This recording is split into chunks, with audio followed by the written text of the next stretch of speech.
यह कहानी है एक सन्यासी की।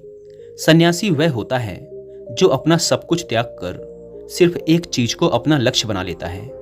कोई भी व्यक्ति सन्यासी बेवजह नहीं बनता। सन्यासी बनने के पीछे एक बहुत बड़ी वजह होती है।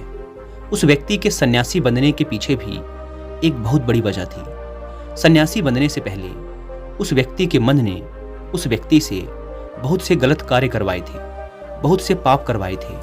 उस व्यक्ति का मन उसका मालिक बन चुका था और वह अपने मन का गुलाम। जीवन के हर सुख, आराम और ऐश्वर्य प्राप्ति के बाद भी उस व्यक्ति के मन में अथाह पीड़ा थी और यही मानसिक पीड़ा उसे सन्यासी बना देती है। सन्यासी बनने के बाद वह व्यक्ति सांसारिक दुनिया से दूर हो जाता है, जंगल में रहने चला जाता है, ध्यान करता है, तरह तरह की साधनाएं और अभ्यास करता है, भिक्षा मांगकर भोजन करता है, एकांत और मौन का अभ्यास करता है। लेकिन फिर भी उस व्यक्ति का मन शांत नहीं होता। वह अंदर से बेचैन और परेशान ही रहता है। यहाँ एक बात समझने वाली है कि ध्यान या किसी भी साधना का जो शुरुआती बिंदु है, उसकी शुरुआत ही तभी की जा सकती है जब हमारा मन शांत हो, जब हमारा मन हमारी सुनता हो। लेकिन उस सन्यासी का मन ना तो शांत था और ना ही उसकी सुन रहा था। उस सन्यासी के मन में यह बात गहराई से बैठती जा रही थी कि मन को वश में करना, मन पर काबू पाना असंभव है। लेकिन फिर एक दिन उस सन्यासी को एक व्यक्ति मिलता है जो ना तो कोई साधु सन्यासी होता है और ना ही कोई बुद्धिमान व्यक्ति। वह तो बस एक साधारण सा चारवाहा था जो उस जंगल में अपनी भेड़ों को चरा रहा था। वह चारवाहा उस सन्यासी के पास आकर उससे पूछता है, क्या मैं तुम्हारी कुछ मदद कर सकता हूँ? तुम बहुत परेशान लग रहे हो। मैं तुम्हें पिछले कई दिनों से देख रहा हूँ। तुम बहुत बेचैन रहते हो। अगर तुम चाहो तो मैं तुम्हारी सहायता कर सकता हूँ। चारवाहे की बात सुन सन्यासी कहता है, भला तुम क्या मेरी मदद कर सकते हो? तुम तो एक संसारी हो जो अपनी मोह माया में लिप्त रहता है। यह सुन वह चारवाहा उस सन्यासी से कहता है, मैं तुम्हारी मदद कर सकता हूँ। मैं मन को वश में करना जानता हूँ। सन्यासी चारवाहे के मुंह से यह बात सुन जोर से हंसता है और कहता है, क्या क्या कहा तुमने? तुम मन को वश में करना जानते हो? मैंने अपना सब कुछ त्याग दिया, आकर जंगल में रहने लगा। तब भी मैं अपने इस मन का गुलाम हूं और तुम कह रहे हो कि तुम इसे वश में कर सकते हो। वह चारवाहा कहता है, मन को वश में करने के लिए सभी वस्तुओं का त्याग करना आवश्यक नहीं है और ना ही जंगल में आकर रहना जरूरी है। बस एक चीज है जिसे छोड़ना सबसे जरूरी है।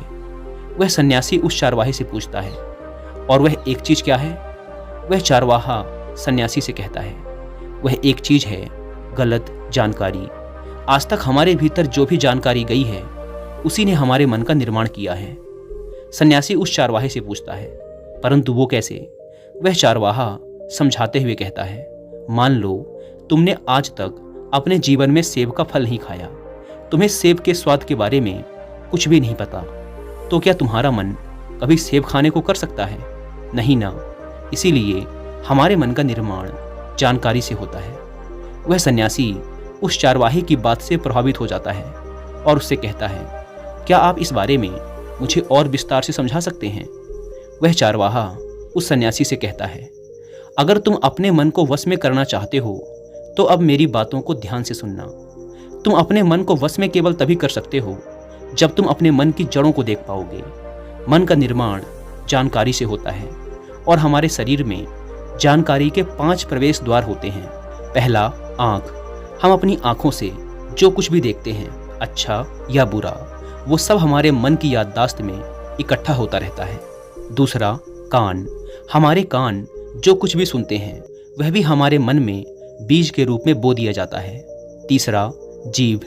जिस भी चीज़ का स्वाद हम एक बार ले लेते हैं वह हमारे मन की याददाश्त में अंकित हो जाता है। चौथा है नाक। जो भी हम एक बार सूंघ लेते हैं, खुशबू या बदबू, वो सभी हमारे मन में दर्ज हो जाती हैं। और पांचवा है त्वचा। जिस भी चीज़ को हम एक बार छू लेते हैं, स्पर्श कर लेते हैं, उसकी याददाश्त हमारे मन में कहीं ना कहीं अंकित हो जाती है। इन 5 शारीरिक दरवाजों से जो भी जानकारी हमारे अंदर जाती है वह जानकारी बीजों के रूप में जमा हो जाती है और धीरे धीरे वृक्ष बनती है। हमारा मन मिट्टी की तरह है जिसमें बीज बोए जाते हैं और हमारी बुद्धि बीज बोने वाले किसान की तरह है।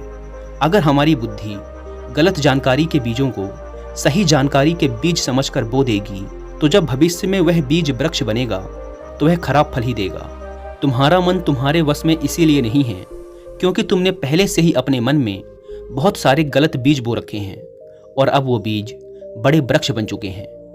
वह सन्यासी उस चारवाहे से पूछता है, तो अब मुझे क्या करना चाहिए, क्योंकि अब तक तो मैं बहुत सारे गलत बीज बो चुका हूँ और जो बोए जा चुके हैं उन्हें वापस निकाल नहीं सकता। वह चारवाहा उस सन्यासी से कहता है, अब तक तुम अनजाने में गलत बीज बो रहे थे, लेकिन अब जानबूझकर सही बीज बोना आरंभ कर दो। भीतर अगर हजारों बीज गलत हैं तो क्या हुआ, अब से लाखों सही बीज बोने के लिए तैयार हो जाओ।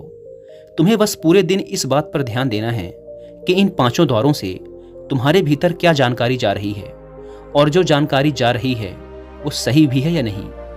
वह सन्यासी पूछता है, यह कब तक करना होगा।